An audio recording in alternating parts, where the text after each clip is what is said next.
Namaste. Today I'm going to read Volume 4, Book 5, UmaSamhita, Chapter 44, The Birth of Vyasa in the Shiva Puran.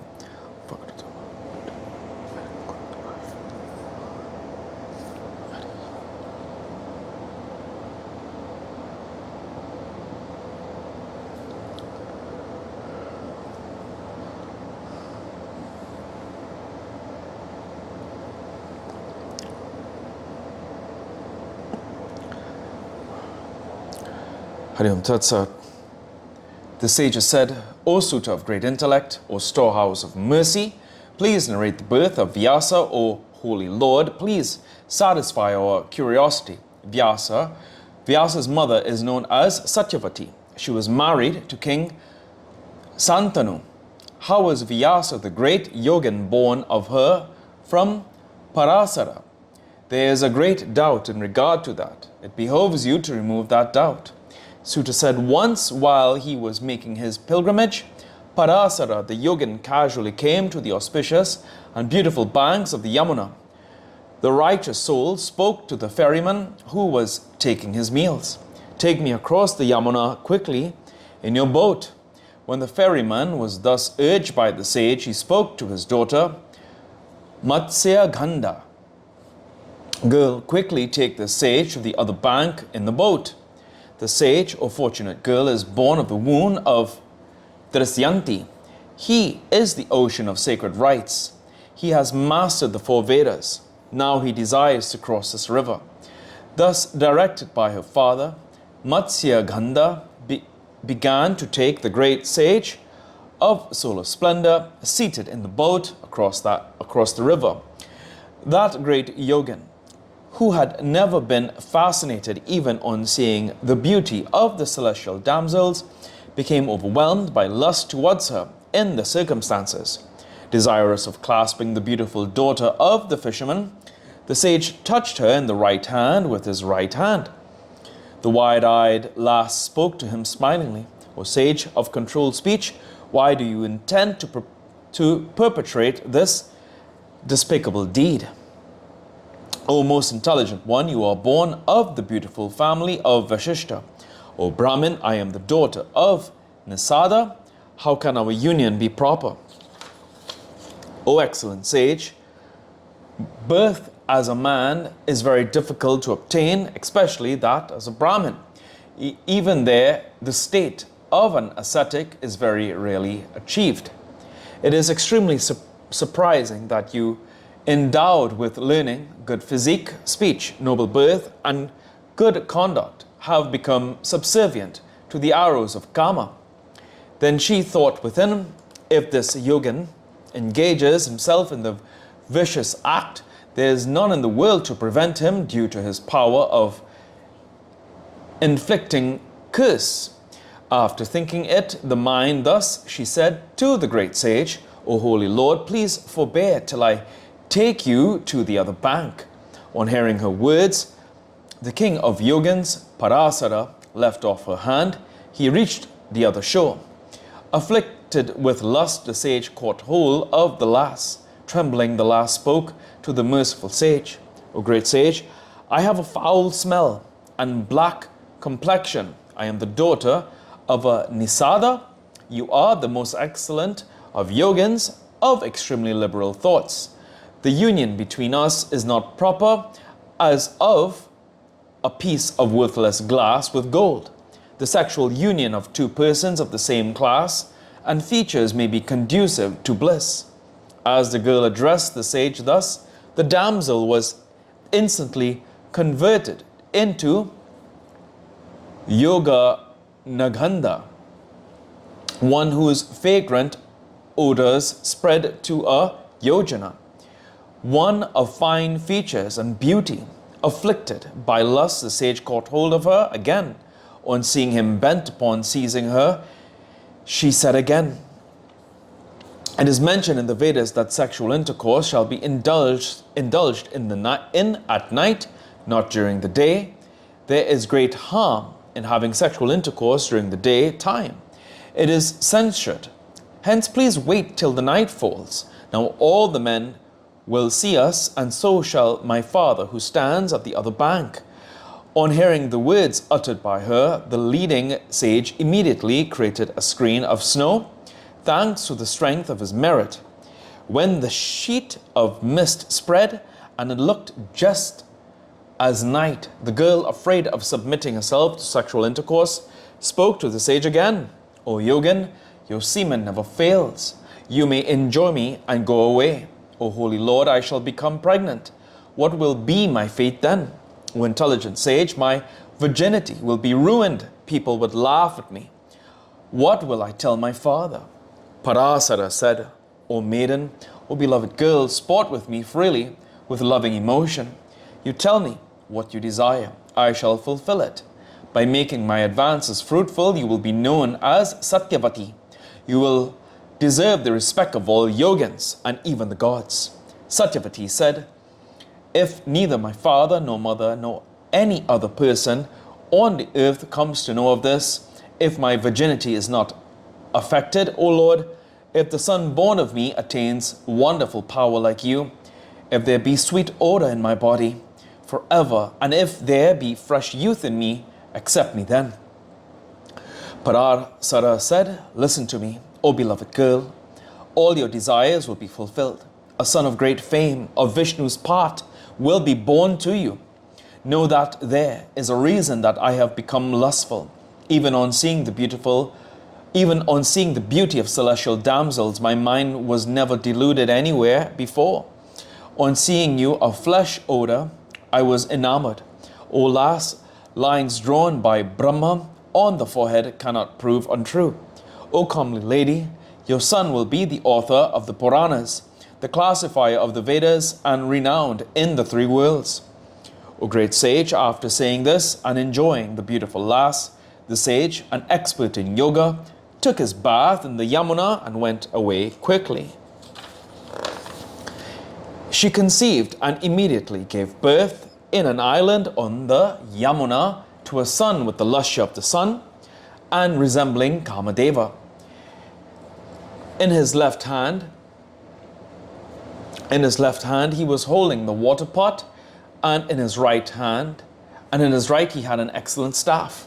He had matted hair of tawny color and shone like a mass of splendor. Immediately after birth, the brilliant sage spoke to his mother, "O mother, go as you please, and I also go at my will. O mother, whenever you have some work, whenever you desire in your mind, please remember me. Immediately I shall come to you to fulfill your desire." After saying this and worshipping his mother's feet, the sage, a storehouse of penance, went away to perform penance to holy centers, quelling sins. She too returned to her father. The chaste lady was overwhelmed by her love for her son. She recollected his activities and described the event as her great fortune. As the boy was born in an island, he was known as Dvaipayana. Since he classified the various branches of the Vedas, he is glorified as Vedavyasa. He went to these holy centers.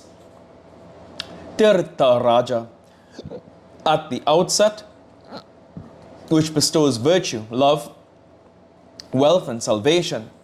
Namisa, Kurukshetra, Gangadhara, Avantika, Ayodhya, Mathura, Dwarika, Amaravati, Saraswati,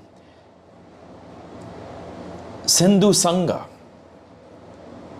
the confluence of the Ganga with the ocean, Kanchi, Trayambaka, the seven holy banks of the Godavari, Kalanjhara, Prabhasa, Badrikashrama, Mahalaya, Omkara Kasitra,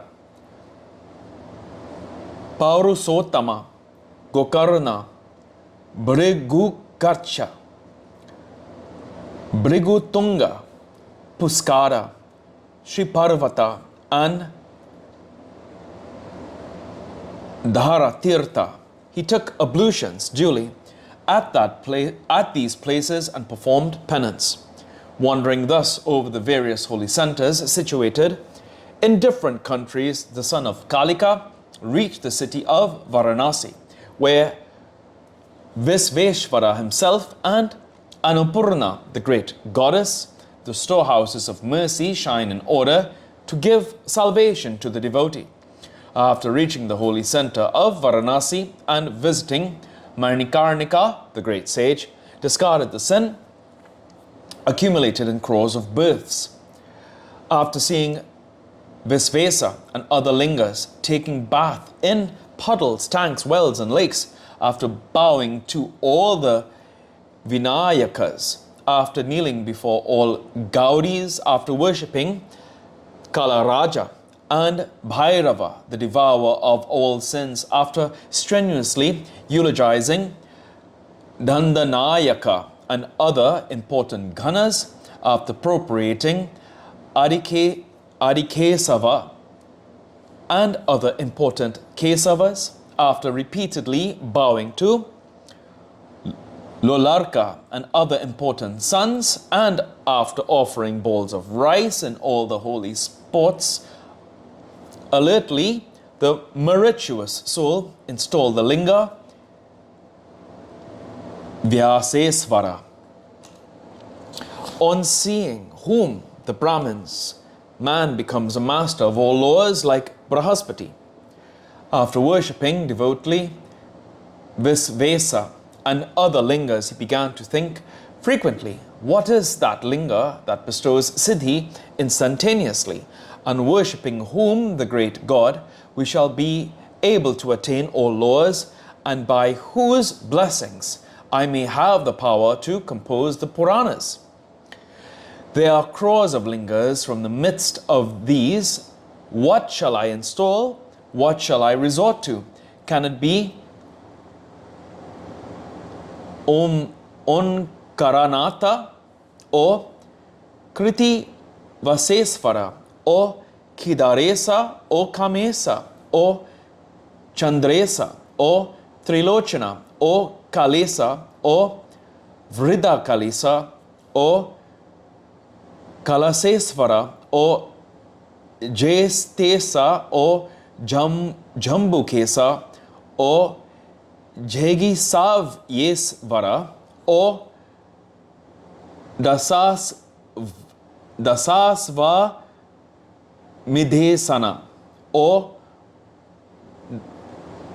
Druma Chandesa or Drekesa or Garudesa or Ganeshvara or Prasana Vadhanesana, Prasana Vadhanesa or Dharmesa or Tarakesvara or Nandikesa or Nivasesa or Patrisa or Pritikesvara or Parvatesa or Pasupati or Hatakesvara or Brahaspatisvara or Tilabhandesa or Bharabhutesvara or Mahalaksmisvara or Marutesa or Mokhesa or Gangesa or Narmadesvara or Krishnesa or Paramesana or Ratnesvara or Yamunesvara or Langalisa or Visveshvara or Avimukteshvara or Visalakesisa or Vyagresvara or Varahesa or Vidyeshvara or Varunesa or Vidhisa or Harikisesvara or Bhavanisa or Kapardisa or Kandukesa or Ajnesvara or Visvakarmesvara or Viresvara or Nadesa or Kapilesa or Bhuvaneshwara or Vaskulisa or Mahadeva or Siddhisvara or Visvadevesvara or Virabhadresa or Bhairavesvara or Amratesa or Satisa or Parvatisvara or Siddhesvara, Matangesa or Bhutesvara or Asadhisa, Prakasisa or Koti Rudresvara or Madha Lasesvara or Tila Parnesvara, Hiranya Garbesa, or shall it be Madhyameshvara? Pondering thus, Vyasa, devoted to Shiva, with his mind steady in meditation, thought for a short while. Oh, I remember it now. I had forgotten it before. My desire has been realized. There is a linga which is worshipped by the Siddhas. It bestows virtue, love, wealth, and salvation. Its sight and touch purifies the mind. It opens the door to heaven. It is the great holy center of the Siddhas. In Avimukta, there is the great linga Madhyameshvara by name. There is no other linga at Kashi than Madhyameshvara, for the sight of which the gods come here on every festive occasion. Hence, Lord Madhyameshvara shall be resorted to. Many Brahmins have attained siddhis by appropriating him. Shiva is called Madhyameshvara since he is stationed mainly in the center of Kashi for bestowing happiness on the people. It is by worshipping this deity that the Gandharva Tumburu and the celestial sage Narada became proficient in the art of music. It is by appropriating him that Vishnu acquired the art of bestowing salvation, and Brahma, Vishnu, and Rudra became the creator, sustainer, and the annihilator, respectively. Kubera became the lord of wealth. Vamadeva, the head of the devotees of Shiva, the childless Katvanga, was blessed with children. The celestial damsel Chandrabhama, of cuckoo-like sweet voice, was merged into the linga even as she was dancing emotionally. Shrikara, son of the cowherdess, resorted to Madhyameshvara and attained the chieftainship of the gunners of the benevolent Shiva. Thanks to the favor of Madhyameshvara, the two gods, Sukra and Brahaspati, honored and respected by the Asuras and gods, became the master of all law. I too shall worship Lord Madhyameshvara and attain the power to compose the Puranas immediately. After resolving thus, the sage Vyasa, son of Satyavati, took his bath in the waters of the Ganga and performed the sacred rites and observances. Sometimes he took in only leaves, sometimes he lived on fruit and vegetable diet, sometimes on wind or water, and sometimes he observed complete fast and performed the sacred rites. Thus, by these observances of restraints, the holy sage worshipped Madhyameshvara thrice a day with flowers of various trees. A long time elapsed thus. One day early in the morning, the sage was returning after his bath in the waters of the Ganga. The holy sage saw Lord Madhyameshvara, the bestower of desires of the devotees, in the midst of the linga. His left side was adorned by Uma. He was wearing the hide of a tiger as his upper cloth. His body appeared beautiful, with the surging waves of the Ganga amidst his matted hair. The moonlight of the autumnal crescent moon was forming bright patches in his forelocks. Bhasma was smeared all over his body. His body was as white as camphor or the Arjuna tree. He had assumed the form of a 5-year-old boy with eyes extending up to his ears. His lips were as red as the coral. He was wearing ornaments befitting a boy. The lustre of his body subdued the arrogance of a crow Cupid's. He was naked. His lotus face was beaming with smiles. He was sportively singing Salmon hymns. On seeing Shiva, the Lord of Uma, the shoreless ocean of mercy, known for his fondness of devotees and easily appropriated with delighted, pleasing face, inaccessible even to the yogins, the kingsmen of the distressed, and the chit-formed Lord, the sage sang the song of prayer with words choked with devotion. Vyasa said, O Lord of gods, O fortunate one who are favorably disposed to the refugees, O Lord inaccessible to words, mind and activities, and the one that are invincible even to the yogins, O Lord of Uma, the Vedas too do not realize your greatness. You alone are the creator of the universe, the sustainer and the annihilator too. You are the first and foremost of all the gods. You are the existence, knowledge and bliss. You have no name or family lineage. O Sada Shiva, you are omniscient. You alone are the great Brahman, the untire of the knot of Maya, unsullied by the 3 attributes, as the leaf of the lotus unaffected by water. You have neither birth nor conduct of life. You have neither a native land nor a family.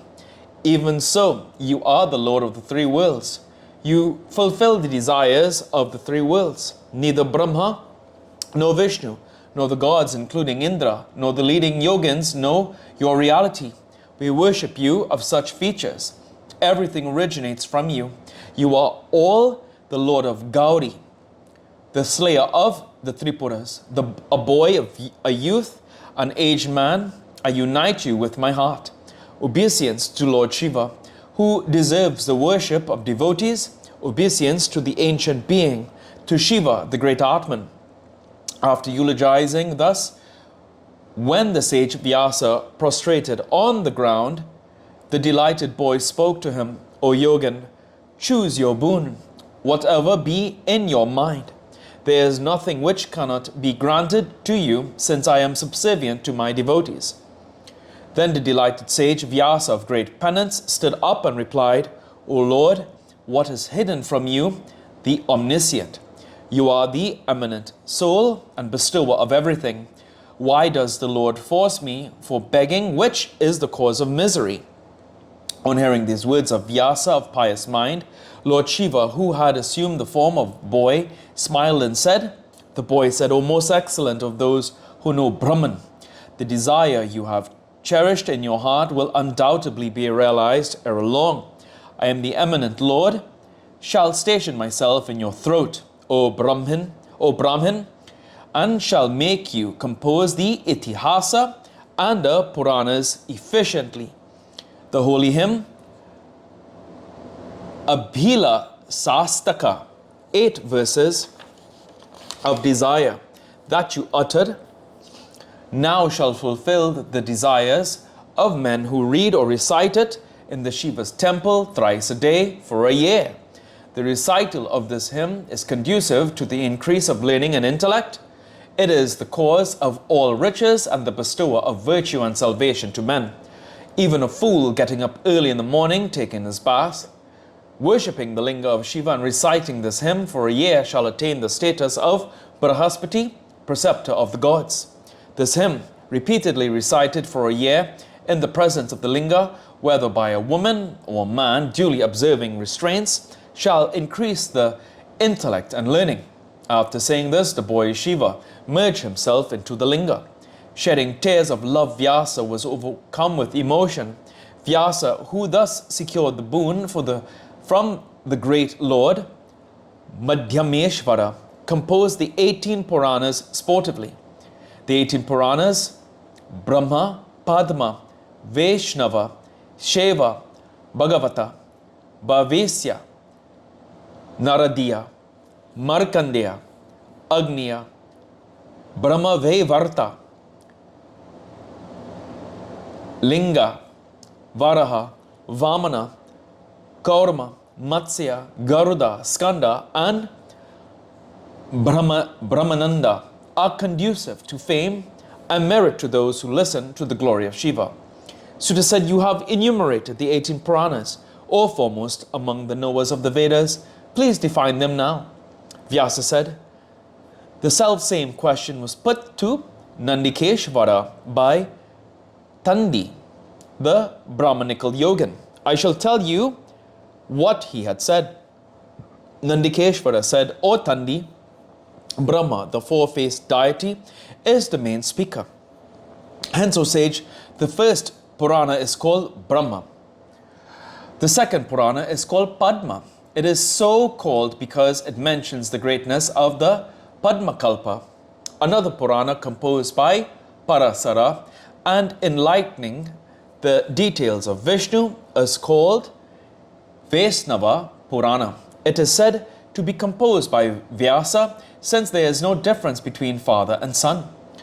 Those who know the Puranas speak that Purana as Shiva Purana, wherein there are many stories of Shiva in its earlier and later forms.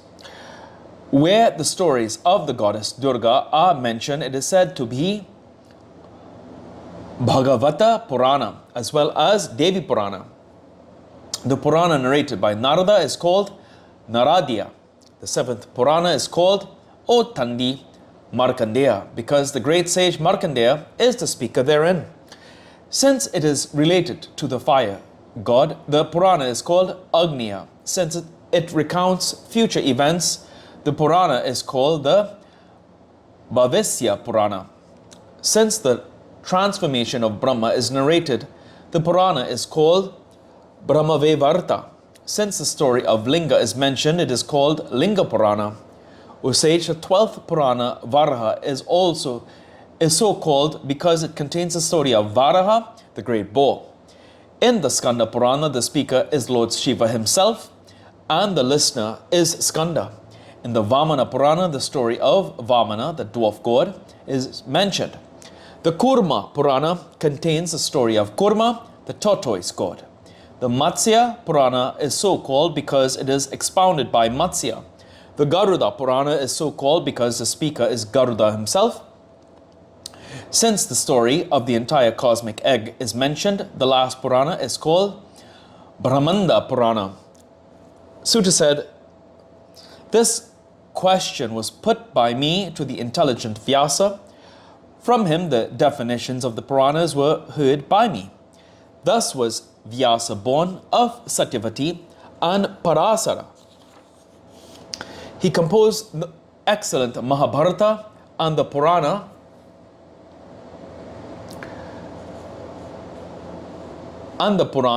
Samhitas.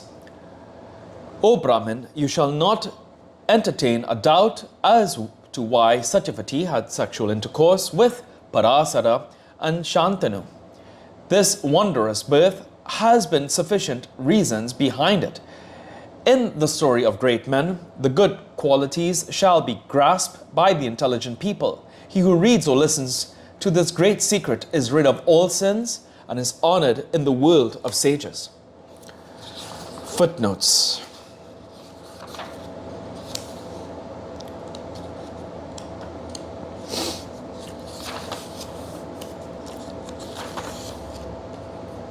"49.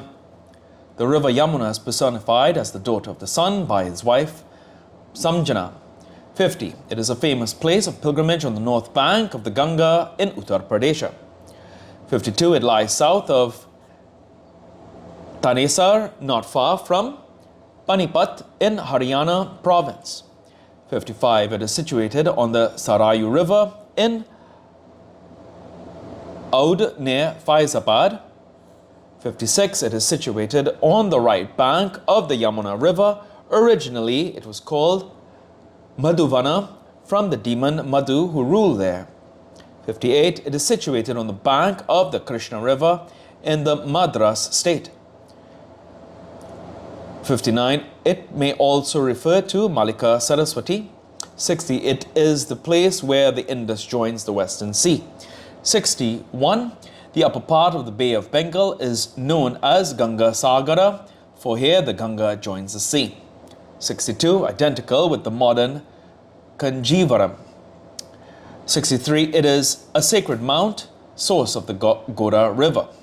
64. The Goda rises in the Western Ghats, flows through the Deccan into the Bay of Bengal.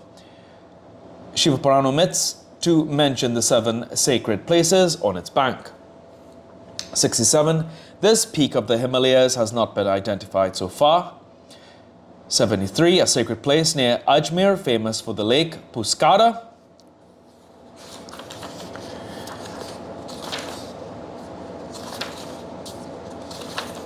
And here ends today's reading of the Shiva Puran.